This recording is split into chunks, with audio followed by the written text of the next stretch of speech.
வில்லனும் பூர்வமும் சுற்றி வர செய்யும் விழியும் சுந்தர மொழிகளும் எண்ணி விட மறந்தால் எதற்கோர் பிறவி இத்தனையும் இழந்தால் அவன்தான் துறவி முடி முதல் அடி வரை முழுவதும் சுகம் தரும் விருந்துகள் படுத்திடும் அரங்கமும் அவள் அல்லவா. நான் மூச்சு விட்டு தான் பாடினேன். மூச்சு விடாம பாடுற மாதிரி உங்களுக்கு சீன்ல நாங்க கிரியேட் பண்ணோம். அதுக்கே நன்றி. Okay, thank you. ஏன்னா இந்த நினைவுகளை தான் நீங்க புரிஞ்சுக்கணும். நம்ம யாரை ஃபாலோ பண்ணி போறோமோ அவங்க நமக்குள்ள வந்து பூந்துக்குவாங்க. இப்ப நான் என் பாட்டு வந்து சொன்ன வாடி எங்கப்ப கிழங்கு எங்க அக்கா பெத்த முக்கா துட்ட பாடாத வாய திறந்து அடி கூடு கட்டுற குயிலே புது மேடை கட்டுற மயில அடி வேப்ப மரத்து வெயில புது வேஷம் கட்டுற குயில புத கண்டத்தை நெச்சில நிம்மதி வந்தது வாடி எங்கப்ப கிழங்கு அப்படின்னு பாடினோம். இந்த விழா நடக்குது எங்க அலைகழுவதிலே படத்துடைய விழா நடக்குது. எம்ஜிஆர் அவர்கள் தலைமை தாங்க வந்துடுறாரு. எல்லாம் உட்காந்துருக்கோம். உட்காந்தோடனே நான் தான் தொகுப்பாளர், நான் தான் தொகுத்து வழங்குறோம். தலைவர் அவர்களுக்கு வணக்கம் அப்படின்னு சொல்லிட்டு அவர்கள் இந்த நிகழ்ச்சியை தலைமையேற்று தருமாறு கேட்டுக்கொள்கிறேன், நடத்த தருமாறுனா அவர்களது என்னுடைய பொறுப்பை கங்கை அமரன் அவர்கள் எடுத்து நடத்தி தருவார் அப்படின்னு சொல்லி சொன்னோன்னே உங்கள் பொறுப்பை நான் எடுக்கிறது தான் இந்த மந்திரிகள்லாம் நான் சொல்கிறத கேட்பாங்களாங்க. உங்கள் பொறுப்பை எடுத்து நான் செய்கிறதா இருந்தால் இந்த மந்திரிகள்லாம் என் பேச்சை கேட்பாரு.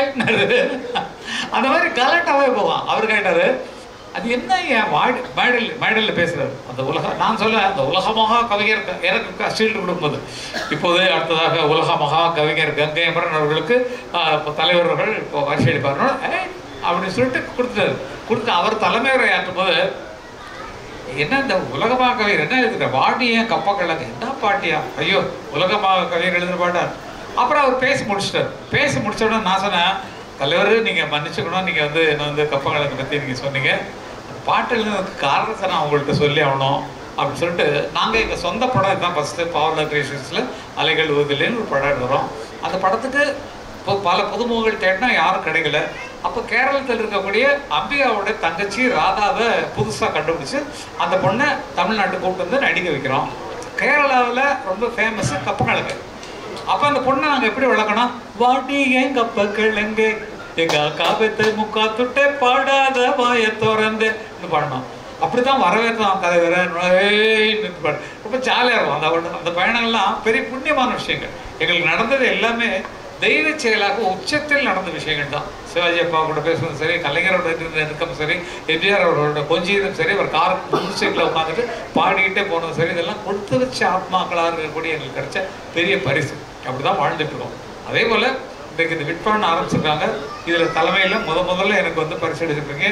இது மிகவும் பிரம்மாண்டமாக வளரும் என்பதற்கு உண்மையிலே என்னுடைய ராசியை பற்றி சொல்கிறோம். நான் இப்படி வாங்கிய இடங்கள் எல்லாமே மிக மிக உயர்ந்திருக்கிறது. முதல்ல வாங்குறது அதுவும் இல்லாமல் உங்கள் மனசில் நான் எவ்வளோ தூரம் இருக்கிறேன்றதை உங்களை நான் தடுக்கலை. எனக்கு இந்த மாதிரி பரிசுகள்லாம் போய் வாங்க கொஞ்சம் கூச்சமாக இருக்கும். நம்ம என்ன பண்ணோம், நம்மளுக்கு போய் இவ்வளோ பரிசு கொடுக்குறாங்களே அப்படிங்கிற மனசில் ஒரு ஏக்கம் இருக்கும். ஆனால் அவங்க கேட்ட ஆசைக்காக சரி வரலாம் அவ்வளோ அன்பு நாங்கள் வேறு யாரும் கொடுக்கலங்க, ஃபஸ்ட் அவார்டு உங்களுக்கு தான் கொடுக்குறோம், நீங்கள் ப்ளீஸ் வந்து வாங்கிக்கணும். தேதியை கூட மாற்றினாங்க. அது கூட மாற்றிட்டு இன்னைக்கு ஓடி வர வேண்டிய ஒரு சூழ்நிலை. அந்த அன்பு உள்ளங்களில் இத்தனை அன்பு உள்ளங்களிலும் நான் இருப்பதற்கு ஒரு காரணமாக இருந்த அவருக்கு வந்து நான் நன்றி சொல்லாமல் இருக்க முடியாது. மிக்க மிக்க நன்றி. உங்கள் குடும்பத்தாருக்கு நன்றி, உங்களை சுற்றி இருக்கிற நண்பர்களுக்கு நன்றி, உங்கள் குழுவில் இருக்கக்கூடிய அத்தனை மெம்பர்களுக்கும், அவர்கள் குடும்பத்தை சேர்ந்தவர்களுக்கும், குழந்தைகளுக்கும், அந்த குழந்தைங்க கல்யாணம் ஆகி பேரப்பேட்டை எடுக்கிற வரைக்கும் என்னுடைய ஒழுங்காக வச்சுங்க. வேறு என்ன சொல்கிறது, அவ்வளோதான். இது ரொம்ப அற்புதமான. இவரை பற்றி சொல்கிறாங்க. இவர் வந்து நாங்கள் இளையராஜா தான், இவர் வந்து பேரரசு. நாங்கள் வந்து வெறும் இளையராஜா தாங்க, இவர் வந்து பேரரசுக்குள்ளதே இளையராஜாக்கள்லாம் இருக்கணும். இன்னைக்கு என்ன சாதாரணமான நாட்டில் பேருக்கு தான் அரசு. அதே மாதிரி அவரை சொல்ல முடியாது, அவர் இளையராஜா தான். இல்லை, பேருக்கு தான் வெற்றி உங்களுக்கு வரும். பேரரசா திகழ்வீர்கள் அப்படிங்கிறதுக்கான அறிகுறி தான். கங்கை அமரன்னா என்ன, நான் சும்மா நானாக வச்சுக்கிட்டேன், எனக்கு நானா அப்பனா இருந்தால் வச்சுக்கிட்ட பேர் தான் கங்கை அமரன். கங்கைன்னு ஒரு பிரபலமான பத்திரிகை வந்தது அப்போது, ஆன்மீக பத்திரிகை. பொள்ளாச்சி மகாலிங்கம் அவர்கள் நடத்திய புத்தகம். அந்த புத்தகத்துக்கு வந்து விக்ரமன் அவர்கள் தான் எழுத்தாளர். விக்ரம் ஐயா தான் ஆசிரியராக இருந்தார். அந்த புத்தகத்தை விரிவுபட்ட கோயில்களை பற்றியும் புண்ணிய ஸ்தலங்களை பற்றியும் அதில் வரும். அதை பார்த்ததுனால அந்த கங்கைன்ற பேர் எனக்கு ஈர்ப்பாக இருந்தது. அதை வச்சுட்டு அமர் சிங்ன்றதே என்னோட ஒரிஜினல் பேர். எங்கள் அப்பா வந்து எனக்கு வச்ச பேர் அமர் சிங். காரணம் என்னென்னா, எங்கள் அப்பாவோட ஃப்ரெண்டு. எங்கள் அப்பா வந்து வெள்ளைக்காரனுடைய எஸ்டேட்டில் வந்து மேனேஜராக இருந்தவர். அப்போ தான் எங்கள் அம்மா பார்த்து எங்கள் அம்மா பாடுறதுலாம் கேட்டு சோழ என் மஞ்சள் அரைக்கும் போது முதலேறி பார்த்த மச்சான் என்ன வேலை செய்யறதுக்கு அலுப்பு தெரியாம இருக்கிறதுக்கு அவன் பாடுவான். என்ன பொடி போட்டிகளோ என்ன பார்த்து இழுத்தரைக்க கூடலியே மாமா மாமான்னு பாடுவாங்க. இதெல்லாம் சினிமாவில் போட்டு நாங்கள் வாங்கிட்டோம், துட்டாக்கிட்டோம். ஃபர்ஸ்ட் எங்களுடைய பாட்டு என்ன பாட்டு, சினிமாவில் இளையராஜான்னு ரெக்கார்ட் பண்ணப்பட்ட பாட்டு, அன்னக்கிளி உன்னை தேடுதே 6 மாசம் 1 வருஷம் ஆவரம் பூமேனி வாடுதே. இது எங்க அம்மா எங்களுக்கு பாடின தாலாட்டு. புள்ளி வாட்டாரி புளியம்பு சேலக்காரி நெல்லறுக்க போகையில் யார் கண்ணி ஊதன் கவலாடி அன்னக்கிளி உன்னை தேடுறேன். முதல்ல இளையராஜாங்கிற பேருக்கு ரெக்கார்ட் பண்ணப்பட்ட பாட்டு இந்த பாட்டு தான். அப்போ எங்கள் அம்மா பாட்டை வச்சு தான் நாங்கள் வந்திருக்கோம். எங்கள் அம்மா இல்லைன்னா எங்களுக்கு எதுவே கிடையாது. எங்கள் அம்மா தான் சொல்லி கொடுத்தாங்க எல்லா பாடல்களும். நிறைய பாடல், யானை வாரத பாருங்கம்மா, யானை செஞ்சு வாரத பாருங்கம்மா, யானைக்கு கீழே ரசப்பர சாம்பியும் சாவி வருகுது பாருங்கம்மா, தன்னன்னாதினம் தன்னானே தன்னன்னாதினம் தன்னானே தன்னன்னாதினம் தன்னானே தன்னன்னாதினம் தன்னானே. அவைகளில் என்ன பண்ணாரு பாரதிராஜா, அம்மா ஒரு கும்மி பாட்டு பாடுவாங்களேடா அதை போடலான்னு 1000 தாமரை முட்டுக்களே வந்து ஆனந்த கும்மிகள் கொட்டுங்களே. இப்போ சொல்லுங்க, இளையராஜான்ற ஒரு ஆள் வர்றதுக்கும் நாங்கள் வர்றதுக்கும் காரணமானது எங்கள் அம்மாவுடைய இசை தான். எங்கள் அம்மா எங்கள் வளர்த்து தாராட்டின பாட்டு தான் நாங்கள் பொழுது போட்டு இவ்வளோ பெரிய ஆட்களை வந்துடும். அதே நன்றியோடு இன்னைக்கு காலங்கத்தால் எழுதாலும் என்னைக்கு எழுதலாமா அப்படின்ற மாதிரி அம்மா படத்தை பார்க்குற மாதிரி தான் படுத்துருப்போம். அண்ணா ரெக்கார்டிங் போகும்போது அம்மா டாட்டாமான்ட்டு படத்தை பார்த்து டாட்டா சொல்லிட்டு போகிற வரை இன்னைக்கு வரைக்கும் அப்படி தான் பண்ணுவாங்க. அது மாதிரி தான் வளர்ந்துக்கிறோம். ஒவ்வொரு தாய்மார்களுக்கும் தங்களுடைய குழந்தை மேலே எவ்வளவு ஆசை இருக்குமோ அதே மாதிரி தான் எங்களுக்கு வச்சுருந்தாங்க. இப்போ அம்மாவுக்கு அந்த குழந்தை பாடும்போது அவங்க முகத்தில் இருந்த மகிழ்ச்சியை பார்த்தோம், அதே மாதிரி அவங்க அப்பாவுக்கு இருந்த மகிழ்ச்சியை பார்த்தோம். பெற்றோர்களுக்கு இருக்கக்கூடிய மகிழ்ச்சி அவ்வளோ பெருசு. ஆகவே அந்த குழந்தைகளை எப்படி வளர்க்கணுங்கிறத நீங்கள் ட்ரை பண்ணி இசையில் மட்டும் விட்டிங்கன்னா போச்சு. நான் எங்களை மாதிரி 7ஆம் கிளாஸ் 8ஆம் கிளாஸில் முடிச்சிடணும். அதனால் படிப்பு இந்த காலத்தில் எதிர்காலத்துக்கு தேவைப்படும். அதனால் நல்லா படிக்க வைங்க. மியூசிக்கு கூட வரட்டும், மியூசிக் சைடில் இருக்கட்டும். ஆனால் படிப்பில் அவங்க பிற்காலத்துக்கு என்ன பண்ணுவாங்கங்கிறது யோசிக்கணும். ஏன்னா இப்போது நல்லா யோசிச்சு பாருங்கள், ஜானகியில், பி சுசீலா இல்லை, ஜமுனாராணி இல்லை, எல்ஆர் ஈஸ்வரி இல்லை, எல்லாம் முடிஞ்சு போச்சு அவங்க இருக்காரு.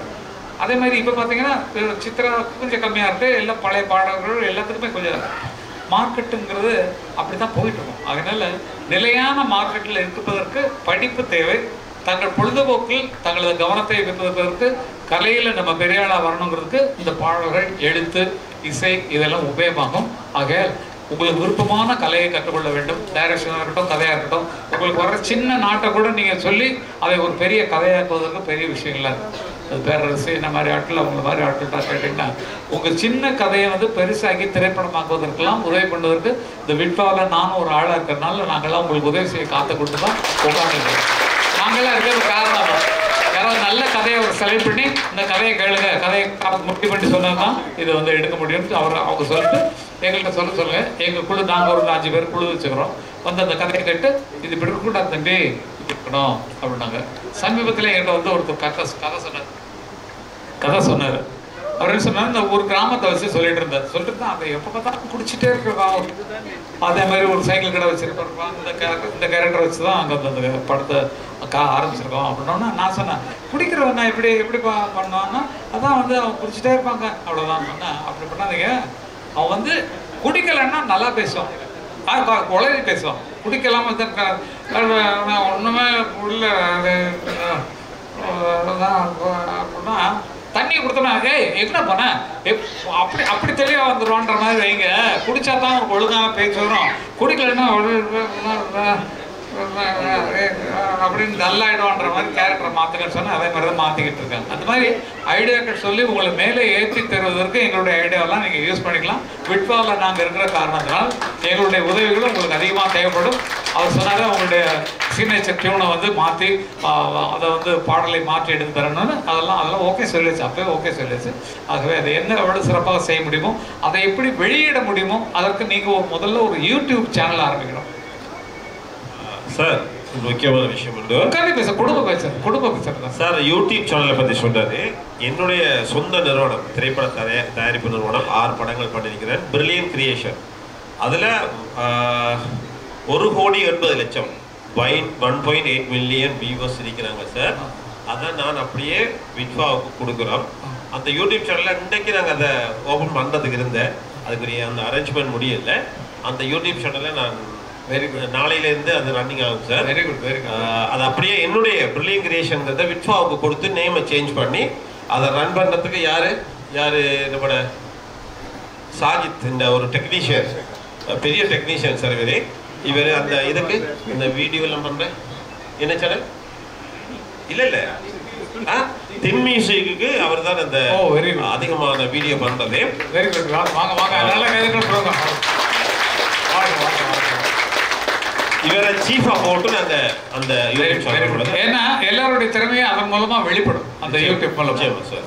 அடுத்தது சார், இந்த எங்களுடைய எல்லாருடைய அன்பையும் கரைச்சி சிக்னேச்சரா பண்ணி உங்களுக்கு ஒரு தரம். இந்த இதுல எல்லாரையும் கூப்பிட முடியாது, மன்னிச்சுக்கோங்க. இந்த விட்வாட புக் வாரத்துக்கும் இந்த ஈவெண்ட் நடக்கிறதுக்கும் ரொம்ப ரொம்ப கஷ்டப்பட்ட ஒரு 3 அழகான பெண் பிள்ளைகள், கேர்ள்ஸ். அவங்களும் இவர் ஒரு ஆர்ட் டைரக்டர், ஒரு டிசைனர், இவர் ஒரு டான்சர். இவர் தான் இந்த புக்கை பண்ணினவர் design. Very good, very good. So இவர் அடுத்தது யஷ்வந்த் எங்களோட ஆஃபீஸுக்கு